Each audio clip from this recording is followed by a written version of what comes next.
drowning in books. Diets everywhere. Never a drop to eat. You would think that after what we've been eating for a few billion years, someone would have figured out exactly what we should eat, what's the best thing. Seems not the case. Thousands of books of all kinds.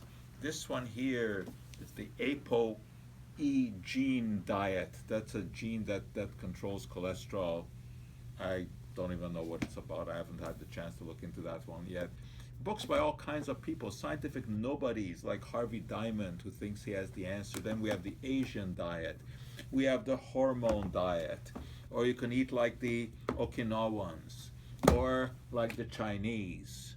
Or if you like meat, there's books there too. But stay away from the sugar, stay away from the sweets. You can live longer if you eat right, says Neil Barnard. What is it? Well, it's a vegan diet. You are what you eat, says Dr. Gillian McKeith, who's not a doctor at all. She's got herself a mail order degree. The Blue Zone nutrition diet. Guy goes around the world, sees what populations are eating and where they're the healthier. And then Gwyneth Paltrow, she thinks she knows, but of course she is wrong about absolutely everything.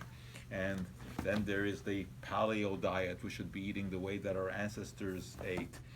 You can heal everything you ever suffered from if you follow osteopath Joe Mercola, and you got to stay away from that wheat, or the belly will start to get bigger.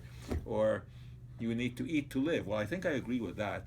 You do need to eat to live, except that there are also people who are breatharians, who believe that you can live on just the air that you breathe. All of this, and yet what do we conclude? New books come out all the time. We've had 23,000 diet books published just within the last 100 years. All the way from extreme meat-only diets to avoid meat diets, etc. They can't all be right. They can't all be right. But they all have their advocates, they all have their enemies, and they all bluster, and they have references, and then you look up the references and you see that they don't actually support what the book supposedly says. So what do we do? How do we put all of this together? Because they can't all be right. Or they can all be somewhat right. Because the real answer is moderation.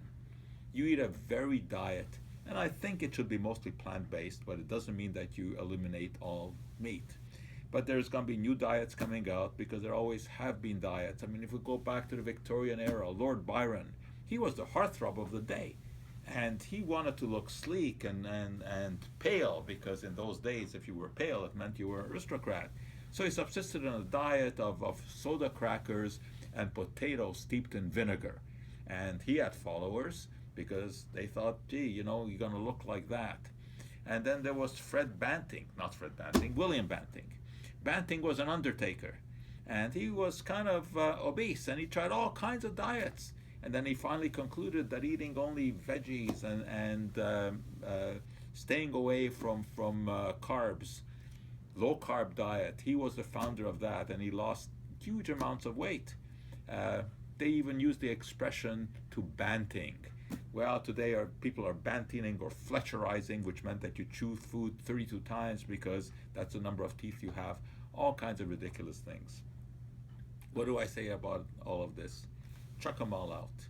Eat a diet that includes lots of different things.